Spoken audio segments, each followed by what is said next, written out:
Okay, I think we'll start there. We've already had a lot of people filter in, and thank you very much for joining us for today's VoxDev event on using evidence to make humanitarian aid more effective. I'm Oliver Ghani. I'm the managing editor here at VoxDev, and we are a website that seeks to make the latest research in development economics more accessible to policymakers. And I'm really delighted to be joined today by Jeannie Annan, Luc Behaghel, Tarek, Ghani, and Jonas Heirman. I'm going to let them introduce themselves in a bit more detail as during their presentations, they're going to kind of discuss what their roles and research has been in this space. In this webinar, we're going to cover what the role of evidence in effective humanitarian aid is, where humanitarian actors currently want more research and evidence, and how they currently incorporate evidence into their programs. We're going to start with Luc, who's going to kind of set the scene on why we need to evaluate in this area. And then Tarek's going to talk in more detail about a specific project that he's been involved in. And then we're going to hear from Jonas and Jeannie at the end, who are going to talk more about the work of their organizations. So I'm going to hand over to Luc now. If you have any questions during the event, please pose them using the Q&A tab, and I'll monitor those throughout and pose them at the end. Thank you.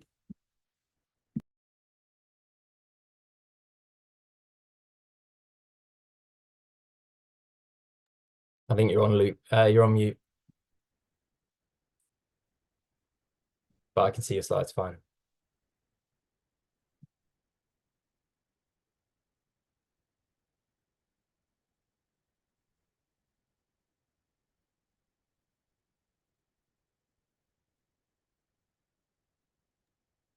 Okay, so now I'm not mute anymore. I just need to go Yeah, back to my slides.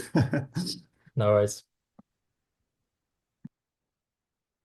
Okay, so now I think we're good. So thanks a lot for introducing this discussion. I'm quite happy to share the little experience that we've gathered as a JPAL research initiative. So I won't introduce JPAL, even though I will take questions if any. But just to put things into perspective, JPAL has recently started with the help of donors and in partnership with IPA initiatives on the evaluation of humanitarian action and trying to make it more effective. And so I'm co-chairing this research initiative with Luc Behaghel, and I want to present a little bit of the of what we've discovered over the past 2-3 years in this initiative. So maybe as a starting point, 3 reasons to doubt why there would be impact evaluation in the humanitarian settings. And so I take that from discussion, we all have with colleagues or lay people. And basically it revolves around 3 points. One is the sheer feasibility of impact evaluation in humanitarian settings. So how do you find a control group when everything is out of control? Can you track people when everyone is on the move? So there are lots of feasibility issues, and that's perhaps a starting point. Or you can take the other starting point, even if it was feasible to do this kind of impact evaluation. Often people, and in particular JPAL, would go for randomized evaluations, so randomly assigning some kind of treatment, which can be various things, but at least not treating exactly in the same way everyone and changing the treatment of people based on a random assignment. And clearly people might say in general, but especially in humanitarian setting, that this is unethical, unacceptable. And humanitarian actors won't do it, populations in need won't tolerate it, etc. So that's a second round of reasons to doubt or to take caution when we enter the question of impact evaluation in humanitarian setting. And the other one is, well, you can do whatever you want, but it's going to be too late anyway. Humanitarian action doesn't wait for research. So if I believe that these 3 reasons to doubt can't be overcome, then I would stop my talk right ahead.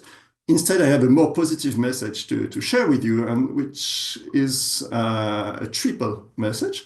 So first message, maybe, related to humanitarian actors won't do it or won't wait for research. Well, the first message is, and it's an empirical finding, there is significant demand to learn by practitioners and decision makers in the humanitarian sector. And that's something we discovered when we, went around and talked to different people, to actors in the humanitarian sector. And they really had questions, and they really thought that impact evaluation could be useful.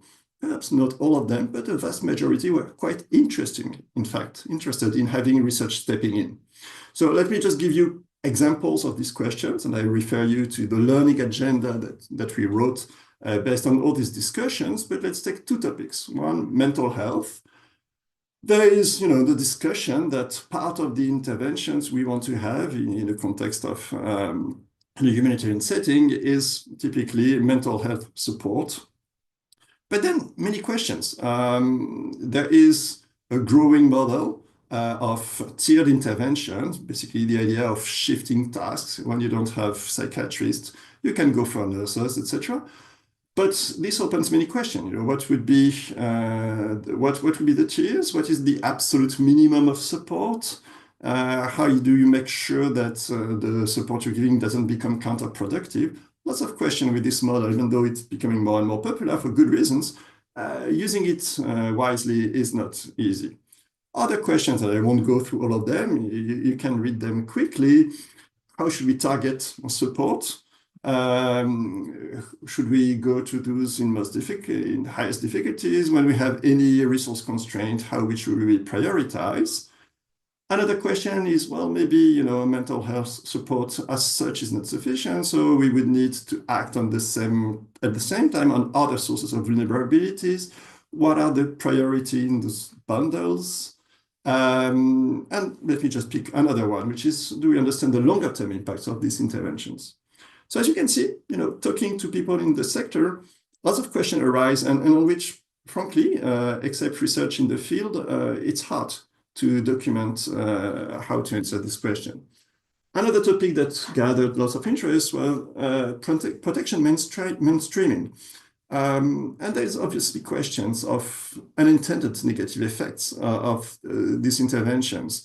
And so typically when you want to diminish gender-based violence, some interventions may backfire quite easily.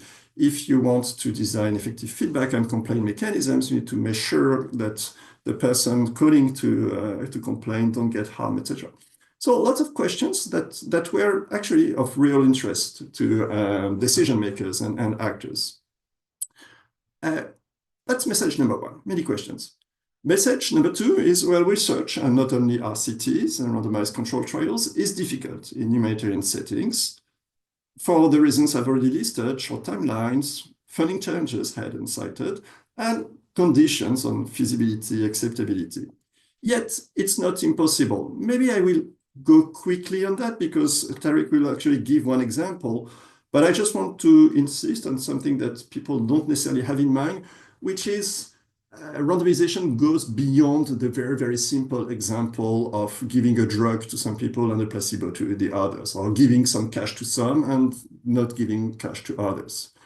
In fact, when we want to do an evaluation, there is plenty of possibilities.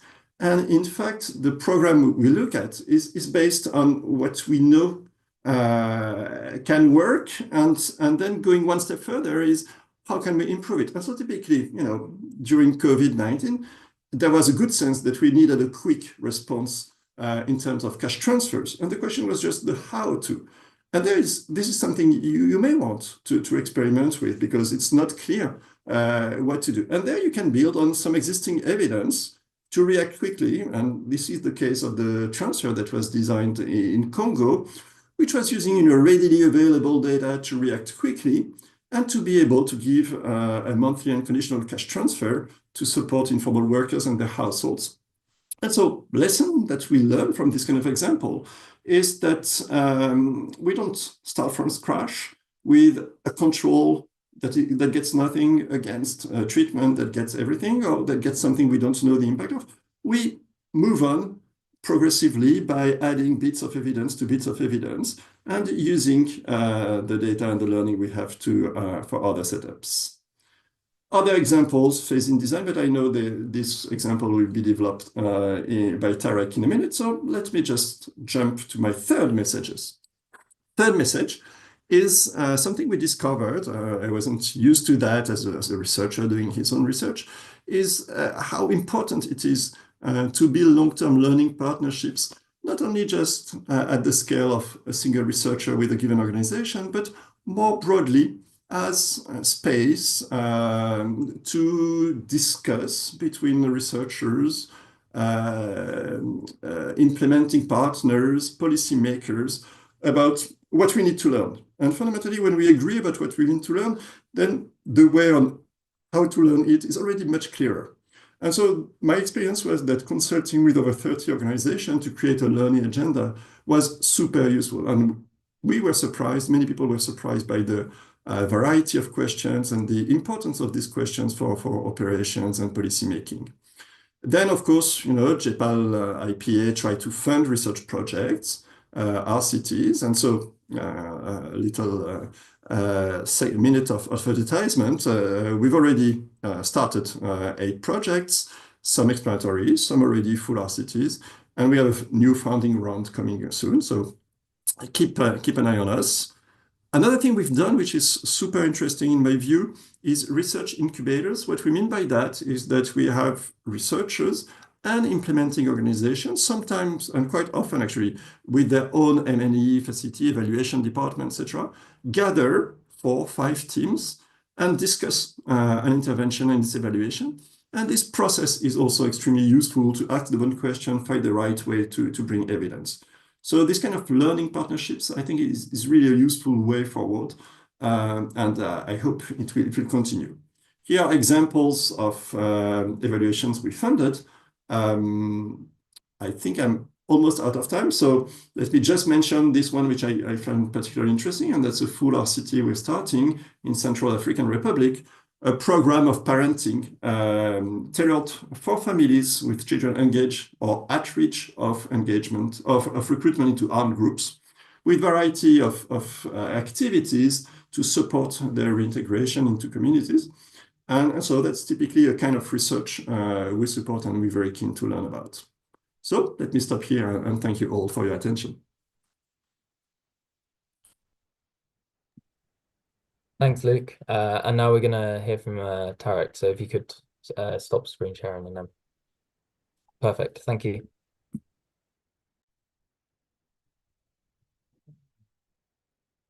Get the slides up.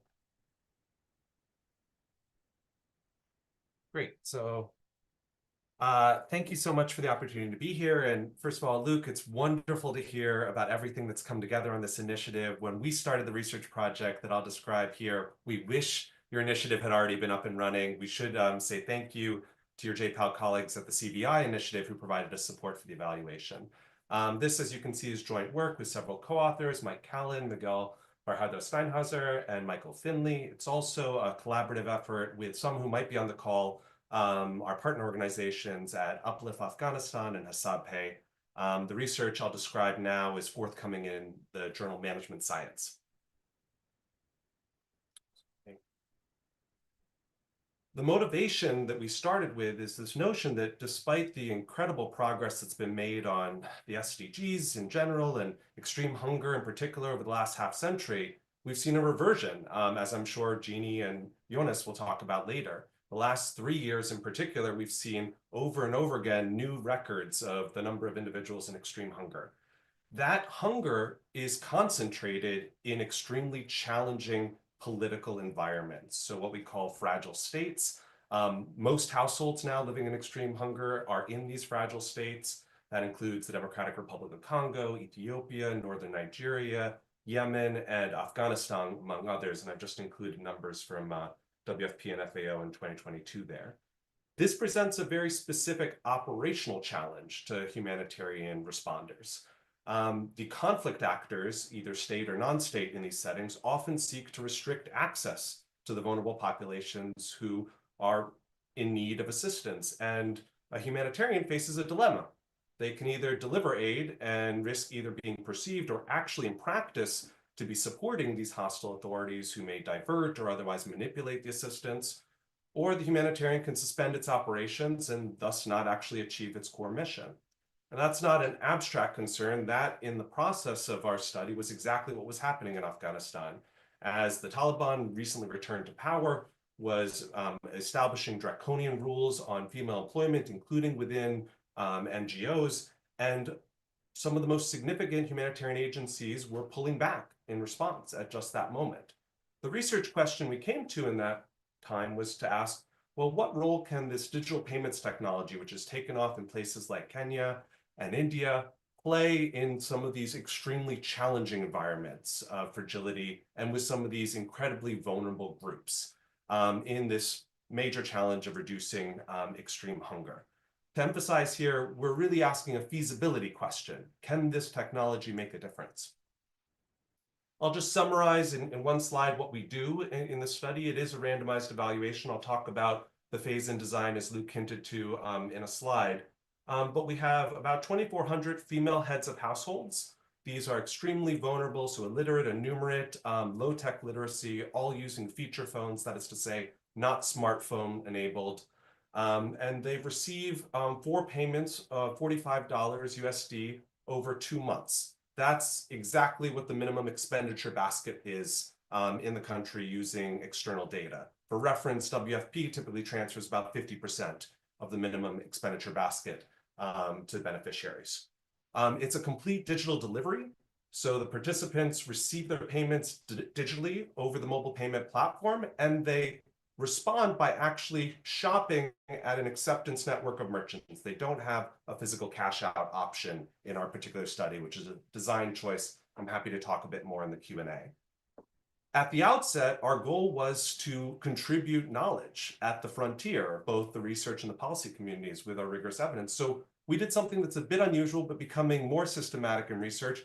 Before we finished our study and analyzed our data, we went to experts, both practitioners and academic researchers, described our study intervention and then surveyed them to predict the results. And this is critical because ex post, some things look obvious, but ex ante, it's not always clear where the evidence base was. And we found they were quite skeptical and uncertain that digital delivery could work in a context like this with a population like that.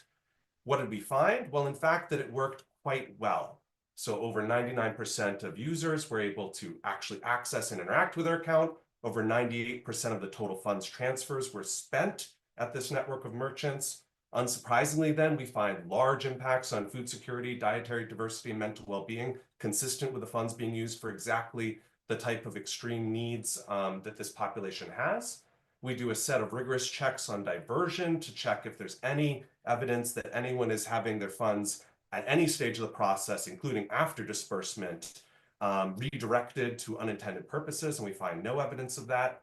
And perhaps most importantly for actors like the World Food Program, and we'll hear from Jonas in a minute, we check the cost effectiveness of this intervention relative to what we're able to find evidence of globally. And we find just even on the World Food Program's global figure for cash-based transfers, not digital, but all cash-based transfers, that this is 10 cents per dollar cheaper.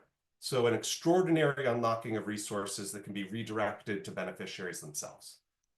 Now, I'll talk a little bit about the research design here, in part because Luc hinted about these challenges around randomization and ethics. And this is really important to emphasize, in part because this is a very hard context, and it's necessary to deviate in these contexts from what might be the ideal experimental design with a pure control, what Give Directly might do at the standard of village-level randomization in Kenya. Part of that is because we need to survey our control group, and we need access to them through our partners on the ground, and it was unethical and unresponsible in that context to be able to deliver benefits to some but not to others, and still be able to collect data to do our comparison. So what we have is a staggered rollout where, in essence, everybody knows they're going to get payments, but they're unaware of when they're going to start until they start. And then for 2 months, we're actually doing payments with the treatment group while the control group is not yet receiving their payments. And then after that, there's a swap where the control group is finally receiving their payments and the treatment group is no longer receiving payments. One thing that I'll emphasize from this figure is you see this long piloting phase. This is actually even more important in fragile contexts than I would say the standard development economics toolkit. Why? Because it's so easy to write a paper about why something doesn't work, because there's a dozen ways it can break. But if you're actually seeking to improve knowledge on the frontier and to generate insights about what does work and how it can work, well, then you have to do rigorous piloting. And what we discovered in the first couple of pilots was we could easily transfer funds to someone, but if they didn't understand how to use them, it was effectively useless. And so only when we built in, as part of our mobilization and training process, a test transaction where beneficiaries at baseline received a single payment for completing their baseline survey and immediately went to a local merchant and had a facilitated transaction to complete that whole loop. Only then did we discover everything else could be digital and asynchronous after that. So no need to have physical contact afterwards. And that's when we went to actually the evaluation stage of the program. Now, I'm not going to go through all of our results. I just wanted to show you the raw data on the transactions. So what I'm showing you here is the aggregate across everybody in the treatment group. The red lines are what you might think of as the 4 paydays, the 4 transfers. And what the black shows you here is the share of the total funds that have been transferred that remain on a user's account. So the way to read this figure is on day 1, after the first transfer was made on November 6th, only 30% of funds remained at the end of that day. 70% of funds had already been transacted, and a few days later, it's down to 5% of funds. You can see now this aggregate over time, and by the end of the study, only 2% of funds left on the user's accounts. We find only 3 accounts are fully inactive in the treatment group. All 3 of those individuals we tracked down migrated from when they were onboarded to the start of the program. So that's the explanation for why they weren't able to use the account. They no longer lived in that geography. And we find that I mentioned these initial merchants used in the onboarding sessions, 74% of the funds are spent at them, but because you could use any merchant on the network, we see evidence of contestability in the marketplace. So for those who have my concerns about market power, price gouging on digital transactions, over 25% of the funds are transacted at someone other than the first merchant you're introduced to, demonstrating that there's real thickness in the market and competitive dynamics. So this policy question about flexibility versus efficiency. So should you be allowed to spend it anywhere with anyone? Well, there's obviously fees associated with being able to cash out your assistance. Often those are hidden and subsidized by humanitarian actors. And so we do unincentivized hypothetical willingness to pay and find even a 2.5% fee in order to receive your payment in cash would actually get 80% of the sample to opt out of going cash. They prefer digital on the basis of how well this is working by the end of the program. Now, I mentioned this expert survey, and I'll go through this very quickly here, but I just want to emphasize how uncertain even just the top researchers, the top practitioners were in this space, and how much this reflected, I think, some of those challenges in actually solving the feasibility constraints of how do you bring vulnerable groups onto this platform? How do you find technologies that are working? What's robust about them, and where can you roll this out? And so, the actual values here, you see over 99% of the treatment group was able to use the digital payments, but the predicted value was about 43%. We had very large standard deviations around this. Percentage reporting diversion attempts. So we found less than 2% reported any diversion attempts, and they were balanced between treatment and control. So no indication that was associated with being onboarded into the digital payment platform. And the expectation was that would be 40%. And again, people knew digital delivery would be cheaper. They didn't know how much cheaper it would be. So their expectation was maybe 10.5 cents relative to the 17 cents benchmark that WFP had. And so even if these are weakly held beliefs, weak priors, that's enough to constrain adoption of new aid approaches, which might be part of why this evidence base is so important. And so just wrapping up here with some thoughts about scalability here, if you take the 6.5, 7 cents per dollar, which is actually a pretty conservative figure, that's amortizing only over the 4 payments, so you could have done more. That's including all of our targeting and facilitation costs up front. You can see it's only 1.4 cents per dollar if we take the digital only components of this. And you apply that figure, that savings, to what WFP spent in cash transfers in Afghanistan in 2022, you could have taken the savings and fed about 500,000 more Afghans in the 4 months of the lean season. So that's an immediate cash out of being able to find more efficient, but also feasible and effective technologies. At the same time, there are scale issues here. And so we recognize that different geographies, different populations, and different incentives may show up. We've run the numbers on a range of other fragile states, and we think Afghanistan might be actually one of the harder places to roll this out. We do emphasize that a few enabling conditions are critical. So you need obviously widespread access to mobile phones. You need a robust merchant acceptance network in order to do this, and you need the availability of food in the marketplace. Digital is not, some substitute that can overcome those enable conditions. But when they are met, digital, as they were in this particular context, digital can work quite well. And we're just thrilled that the WFP, since this evidence has come up, has been actively scaling digital payments within Afghanistan as well as other settings. So I'll stop there. Thanks so much. Thanks so much. And yeah, it makes sense now to hand over to Jonas. So Jonas, All right, share. thanks. Let me try to figure out the screen again. Okay. All right, can you see it? Yeah, perfect. All right, thank you. Thank you, everyone. As mentioned, I'm Jonas, or Jonas. I'm the head of impact evaluation at the World Food Program. And so you've already heard WFP mentioned quite a few times in the last two presentations, but we are the world's largest humanitarian agency. We work in over 120 countries. And so a lot of the potential use of evaluation evidence coming out of the humanitarian sector would actually directly influence our work. And so I'm going to briefly give you a perspective of how we approach impact evaluation and how we see evidence use in the humanitarian sector. So I joined WFP back in 2018 specifically to set up an impact evaluation function. And so at the time, there was a lot of questions whether or not it would be feasible, whether or not it made sense, whether or not we should even invest in this area. And so it was a pilot phase for the first 3 years. And then in 2022, based on demand, based on the work that we actually achieved in that period, it actually was put into the WFP evaluation policy and set up as an independent unit. And so now I'm head of that impact evaluation unit. For WFP, impact evaluations are specifically those that measure changes that can be attributed to a program through a credible counterfactual. And in practice, that means we mostly do randomized evaluations. And so these are RCTs in many cases, or some type of A/B testing, and I'll talk about that in a minute. Impact evaluations are also demand-led. And so when I was discussing this with our management and with our donors back in 2018, it was clear that they wanted impact evaluations to kind of serve two purposes. One is they wanted it to contribute to the global evidence. This is an area, I mean, as a sector that's very under-evidenced. I think the JPAL presentation pointed to that.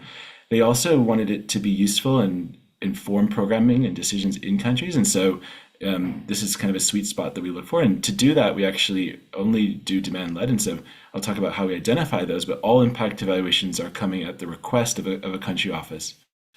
And we have what we call a hybrid model. And so I have a team of academics based in Rome mostly, and a couple of regional people.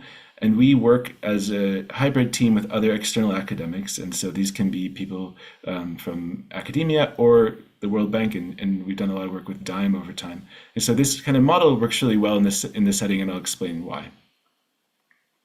So to identify impact evaluations in this setup, we basically organize them what we would call windows, and these windows are thematic.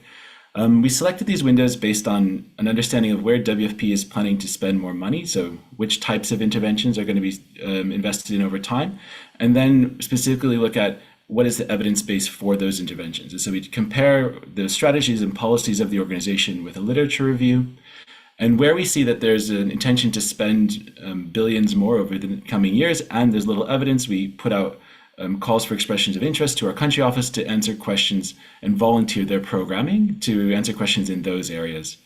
We then go through a detailed feasibility assessment and understand, is it the right time? Will this work? Is it the right scale? Do we have the right team? Can we have the right access? And then after we determine that it's feasible, we include it into one of our windows.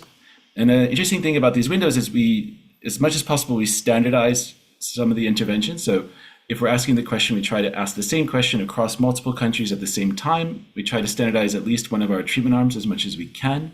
And then we also standardize our data so we can pool that and do meta-analysis as we complete portfolios of these impact evaluations. So in this process, we've set up 3 windows so far. We have one on cash-based transfers and gender, which was launched in 2019, and one on climate change and resilience, and one on school-based programming. And then across that, we have what we call a humanitarian workstream. And so this is actually more to do with the context than the outcome focus. And so a humanitarian intervention can focus, for example, on cash transfers and gender, but the humanitarian workstream is following it from an angle of kind of an emergency response. And so you see these boxes underneath there says preparedness and needs targeting and intervention and transitions. These are very similar to what Luc had presented earlier, but these are kind of like the core standard processes that happen every time WFP does an intervention. And so we have two lenses in this case. And so even like, for example, a school-based program could both be a school program on its own, and if there was an emergency or drought, for example, there was a drought in Zambia last year, and then there was an emergency school feeding initiative that was, again, potential for a humanitarian evaluation. So we kind of have two strategies when we think about how do we identify and evaluate humanitarian interventions. And as I mentioned there, in the case of like a Zambia homegrown school feeding model, there we are present in countries where interventions happen. And so the first portfolio of impact evaluations I'll just highlight here, they are ones where WFP expects that they will be present for many years and because of recurrent humanitarian needs. And it's always our ambition to leave these countries eventually, but in terms of WFP should not have to be there. It should be something that's sustained by a government. But there are countries where we tend to be present over many years. When we're in these countries, and so this is an example from Niger, where again, the Sahel is an area that often needs humanitarian support. What we've been doing is to try to collect regular data. Again, this is on top of a randomized design. This specific one is looking at a resilience program. But the model is that we collect data over time, over a number of years, and we look at the interaction between WFP's interventions, the shocks that they experience in those countries, and then the timing and types of support that they receive. And so this graph here is basically just showing you the impact of the WFP program. So the gray is basically our confidence interval, and these dots are the food security levels, and then this red dotted line would be the comparison group. So here we have a peer control, but it's looking at when we have the most impact, and it's in this case it's very seasonal, and it has to do with the type of interventions and the lean seasons in these countries. The other thing is, as I mentioned, as we do that across multiple countries, so we have that same setup, collecting data over time in Mali, Niger, Rwanda, and South Sudan.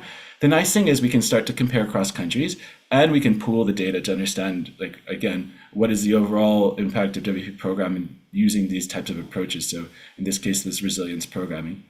In addition, by pooling the data across multiple countries, we can also better understand some of the pathways and how we achieve impact. And here the major change was increase in agricultural production in these countries over time.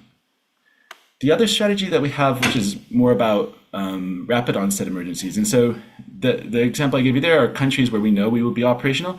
There are also events that happen where we don't predict exactly where they will happen, but we know they're likely to happen. And so in those contexts, what we have for the humanitarian workstream is we prepare ourselves to be ready to respond to shocks.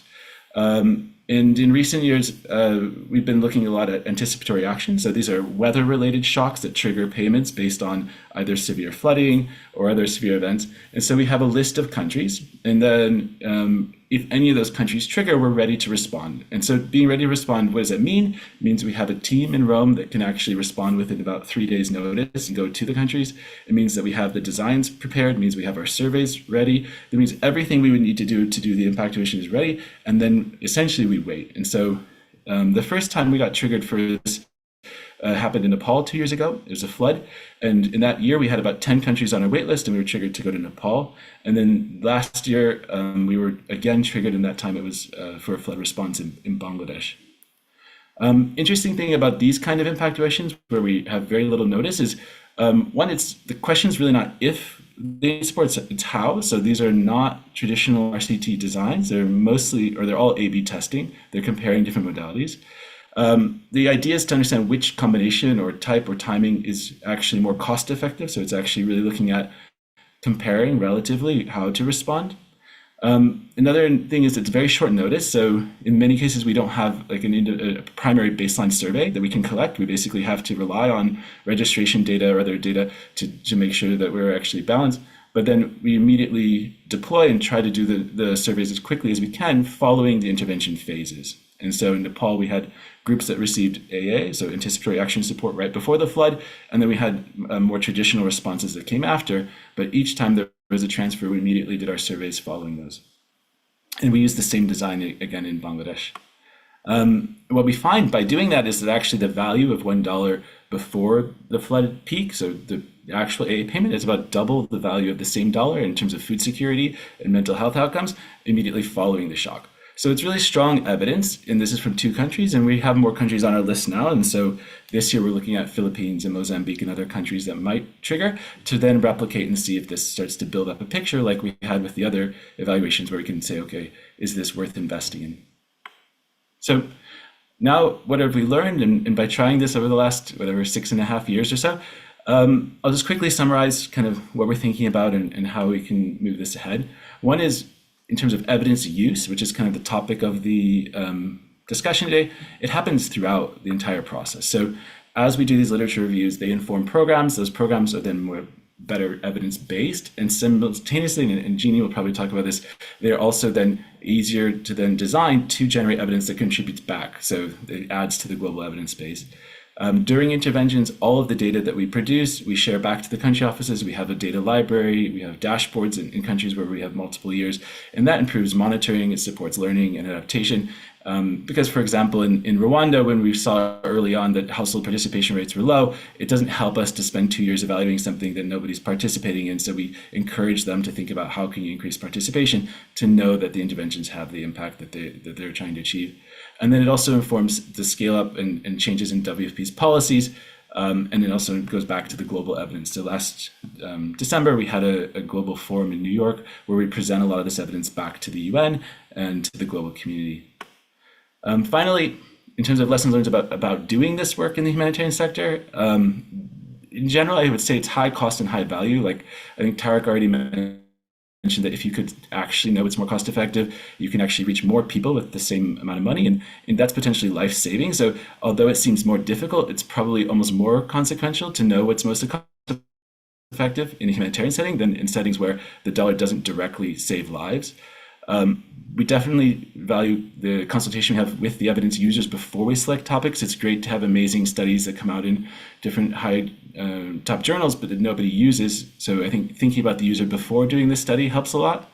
One thing is that to do this more responsive, adaptive work that we do, it really does require in-house capacity. And so Jeannie will also probably talk about that. But initiatives like her lab, Airbell lab at IRC, and our work, it shows the value of having an in-house team that works with academic partners. A/B testing, I know it's not maybe as favorable for many academics, but it's a very valuable way in this setting to kind of optimize programming.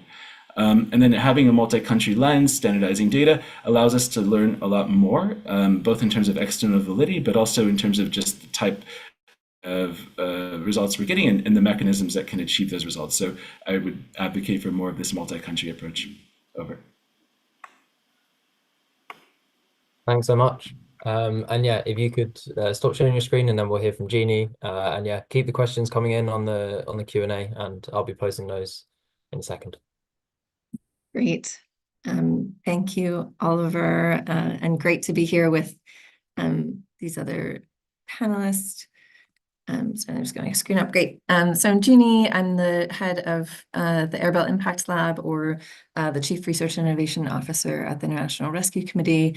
And I was asked to speak about the scaling cost-effective interventions, or how the Airbell Impact Lab work actually helps IRC to scale cost-effective interventions, and what some of the barriers are. So I'll highlight those today. So IRC, just to give a sense, works in around 40 countries around the world, supporting people whose lives are affected by conflict and disaster, so in fragile and conflict-affected states, but also in places receiving refugees, and across different sectors or outcomes, so health, economic well-being, education, power, and safety.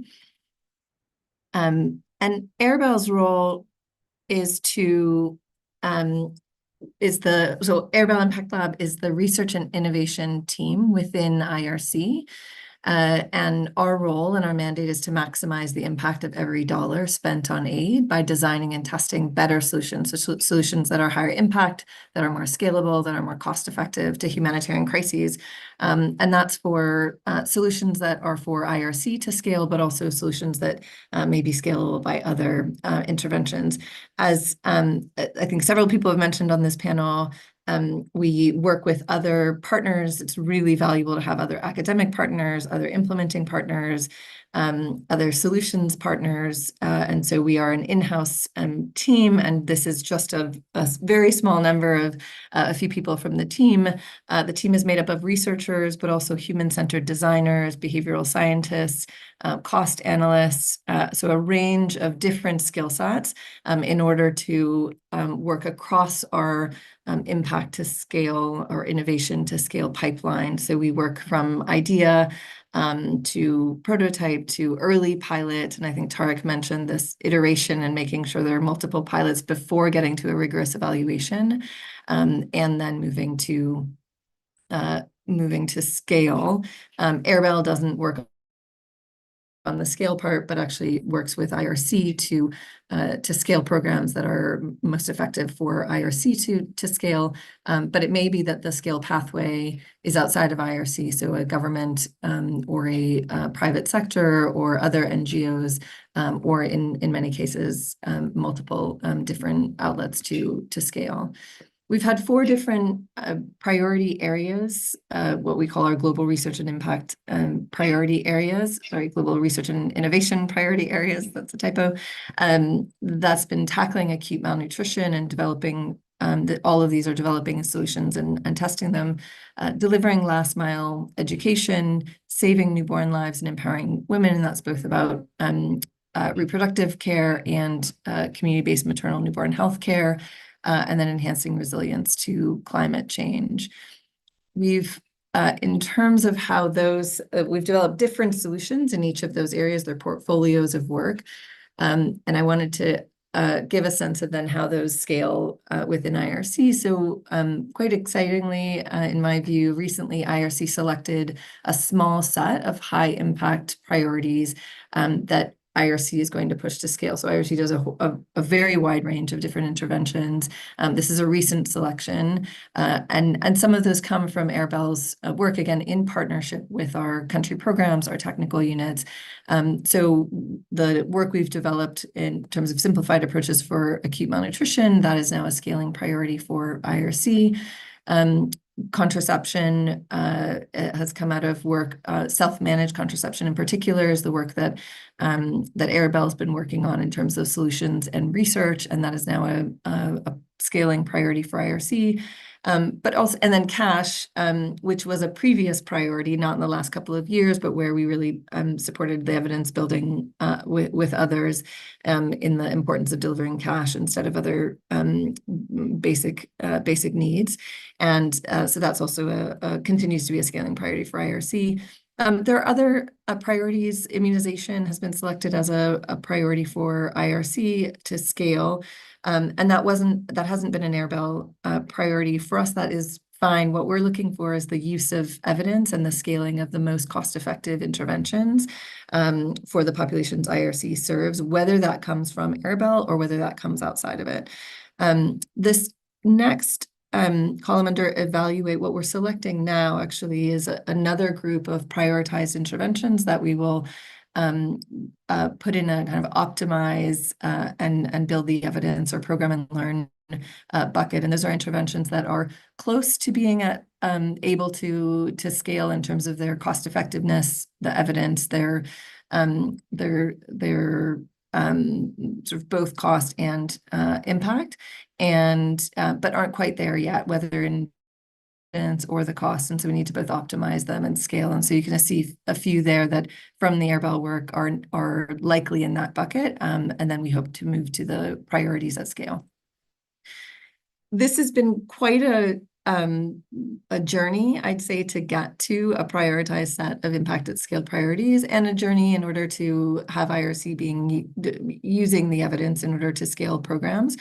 I won't go through all of our journey at all, but just to give a sense of what some of the work has been in order to really embed a commitment to evidence and a use of evidence within the organization. And I think there's some overlap with what Jonas shared. One is just a commitment within strategy to outcome-driven evidence-based programs. The other is defining outcomes for the organization, developing theories of change, and then summarizing evidence in user-friendly ways, really working with program teams. What is the evidence that they need? Developing research agendas that then also answer that, the questions that aren't answered through the evidence.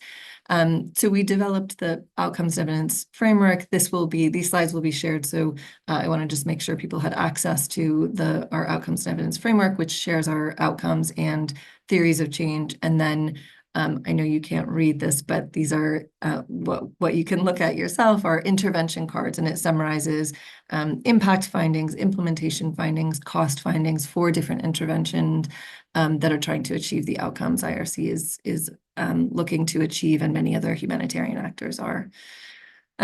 So in scaling, what we really want to focus on is both what the intervention is that we choose and how we implement it, because of how important both of these questions are in terms of our cost effectiveness and our cost efficiency. So we are really push both cost effectiveness, what interventions to prioritize, and then cost efficiency, so how to actually efficiently implement. Let me give an example. In malnutrition, so tackling and treating acute malnutrition, we can unlock at least 30% efficiency gains for malnutrition treatment, both by selecting what to implement and by looking at how to implement and selecting an efficient way to implement. So on what to implement, this is Airbel developed protocols both on diagnosis, on treatment, and on implementation through community health workers. All tested all of those design studies around them that showed that they were just as effective and at least 20% more cost effective than treatment as usual. So those we're pushing out to scale the what to implement. The how to implement questions really critical. From Chad, we were finding that it was actually difficult to find in a number of cases. It was costing us more to find the children who were acutely malnourished in order to treat them. So we worked with the team to develop what are the different options. And from their suggestion, they wanted to try to piggyback on an immunization outreach to see if putting these two treatments together, interventions together, we could actually have savings. And what we found is that actually integrating the two together cut in half the cost of implementation and finding the children for acute malnutrition. So it was critical for both the what and the how to implement. Briefly, I'll talk about 3 barriers to scale. These are not just barriers for IRC, these are barriers for the sector. One is that solutions are not always designed with clear scale in mind, even if they are effective, even if the randomized controlled trial, the impact evaluation shows they are actually effective, they're not always designed. So when they go from that evaluation to the attempt to implement them, they aren't always able to be scaled in the way that they've been designed. The second is lack of public and private infrastructure in humanitarian settings and fragile contexts. In many cases, there's challenging infrastructure in the places that are most commonly the scale pathway is both governments and private sector. And then third, funding doesn't always incentivize cost-effective solutions. So just briefly how we've tried to address these 3 different barriers from Airbel and within IRC. One is to design for scale from the beginning. So we definitely made mistakes in early days of doing this. We evaluated programs that weren't ready for scale. And so now we have real stage gates throughout this pipeline that asks 4 questions with specific metrics. And that is it big enough of a solution? So does it, could it hypothesize, in its hypothesized version, address enough of the population that is impacted? If it were to be scaled, is it impactful enough? So will it have more of an impact than status quo? Is it cost effective enough? And again, at early stages, looking at what's the price point? Who might actually pay for this solution, and what might they pay? And then lastly, is it sustainable enough? And so who is going to be delivering this intervention at scale? Is it simple enough for them to be implementing it? And is it able to be implemented in the systems that currently exist, or what will be done with those systems? So really stage gating that much more rigorously along the way before getting to a rigorous evaluation and investing in it. On the second one, in terms of public and private infrastructure, I think actually Tarek's presentation really spoke to this. I think using digital as much as possible, it's not a silver bullet for everyone, certainly in the context that we work, but really looking at where we can bring services directly to people using all the incredible opportunities that are increasing, both in terms of AI, but device coverage, where we can deliver digitally, but also where we can simplify approaches so that we can deliver them in the community. So whether that's like the malnutrition treatment, we've been doing that with contraception care, self-managed contraception care. So really looking at where we can bring services directly to people without as much reliance on that infrastructure. And third, in terms of the funding, that doesn't always incentivize cost-effective solutions. From an implementer standpoint, I think what we can do more of is to share and learn from others' evidence, make sure we don't have the not invented here syndrome, make sure we're bringing in the evidence from other interventions and scaling the most cost-effective interventions, no matter where it comes from. A great example of this, I think, is the Dioptra consortium that that IRC leads, but with these great other partner organizations that does cost efficiency analyses and shares the learnings with each other in order to try to maximize the use of every dollar. Of course, though, in terms of funding, incentivizing cost-effective solutions, that's much beyond implementers' power. And so really to address this, what was mentioned earlier, this growing humanitarian need and the growing funding gap, that will also mean funders making sure that they are incentivizing the most cost-effective interventions to be scaling to meet the most need. Thank you. Thanks so much. Okay, well, we've had quite a few questions, so I'll get straight into those. There was one question that was, I think, specifically about Tarek's presentation, but I think it kind of applies more generally. Someone asked about whether the experts, once they were provided with the results of your study, you showed that they kind of not exactly predicted correctly what would happen, whether they updated their beliefs and if that affected their willingness to use digital payments in other settings. And I guess that would kind of relates to all of your work when you're doing these evaluations. How do people tend to react when you kind of show maybe a program they were a fan of doesn't seem to be as cost effective as others? What sort of resistance you meet? How do you think about overcoming that? Sure. Welcome comments from others as well. But on the very specific aspect of this, we of course briefed all of the experts who we surveyed on the findings. We did not ask them for their posteriors, in part because we had provided them exactly with what had happened in the study, and so asking them to predict what had then happened is a tough question. We continue to be in touch with a range of researchers and policymakers, including people on this call, about how the evidence we are contributing to, but by no means are the only ones trying to generate, translates into action. I think it generally reminds me of a speech Esther Duflo gave, now over 5, maybe 7 years ago on The Economist as plumber. Her point at that point for all of development economics was the need to get into implementation details, the need to understand what exactly makes something effective instead of whether or not it is effective. In our terms, what are the enabling conditions? What are the boundaries of support, and what can kill an effective intervention? I think that's an ongoing dialogue that's taking place, but particularly in fragile and conflict-affected states, being able to understand implementation isn't just important, it's existential. And you will not have successful implementation without a deep theory about what it is users need, has been part of the dialogue that we found most profitable with policymakers. Thanks. I'm not sure if anyone wants to come in on that point.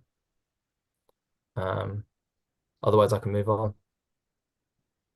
So we had another question for Jonas about how you think about kind of trying to generalize programs across countries in order to kind of have a standard practice versus kind of making stuff more specialized to the local context, which I guess might make the program more effective, but then might be harder to kind of scale across other contexts. And I mean, that's a kind of, I'm sure, a central question for everyone. So feel free to jump in after you. No, thank you. I mean, yeah, it's definitely something that we grapple with, I guess. I mean, the reality is WFP as a humanitarian actor does a lot of the same things everywhere, whether or not we're doing research. So it's not because of the impact evaluation windows that they're doing this work. It's because they have to target, because they have to choose their transfer modality, because they have to think about what combinations work. They do that everywhere in almost every country, whether or not we exist. So, but I would say that then, like, what do we focus on and how do we support them to be more effective in responding to context is something that we do consider still. So yes, they still have to do targeting, but maybe there's additional interventions that might be specific only to that country. And so for the window approach, what we try to do as much as possible is respond to additional needs. So for example, on school feeding, we're testing the same model in most countries. In Jordan, additionally, they wanted to do an intervention for women's employment in kitchens, but was specific to a Jordan context issue to make that program more effective. And we can add that as a separate treatment or even an additional experimental part of the design. And so we can do both. And what we're trying to focus on is at least where they're already doing the same things, we should know if that is a cost-effective thing to do because they're doing it probably in 120 countries. But I'll let others add. Probably Jeannie can add too. Over. I would just add, I think very similarly, we try to look at what are the interventions that are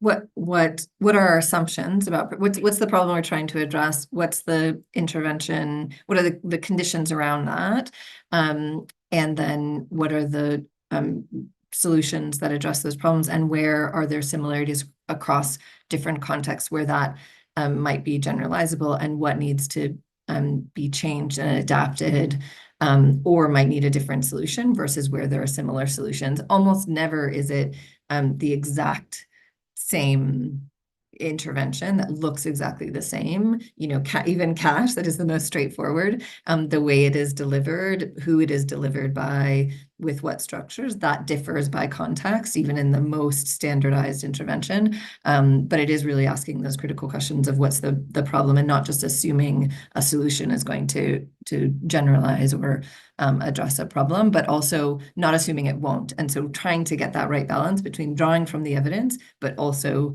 drawing from the problems that we're addressing and the context, and getting the right combination there. And partnerships are really critical there.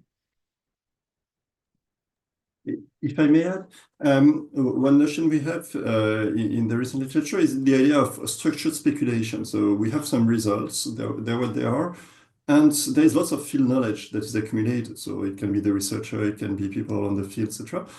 It won't be proven that what they saw and how they interpret the effects, the mechanisms they see will be fully proven, yet there is value in sharing all this. So all the specificity of how the program got these effects and what we believe are key conditions of success, even though they're not necessarily super robust evidence, they're useful to share. And so there is learning at both sides, right? The core results and also all the intuition we have or all the observations we can make on what made it work. It may lead to further research, but it's important to keep the two. Thanks so much. Well, we have run up to the hour, so I guess that's all we have time for today. Thanks again to everyone for joining and for your presentations. This event was recorded, so it's going to be available on YouTube afterwards. So if anyone in the audience knows of anyone who might have missed this but would find it useful, please do share the YouTube link, which will be sent to you on email after we're done. And yeah, thanks again, everyone. It's been a really, really useful session.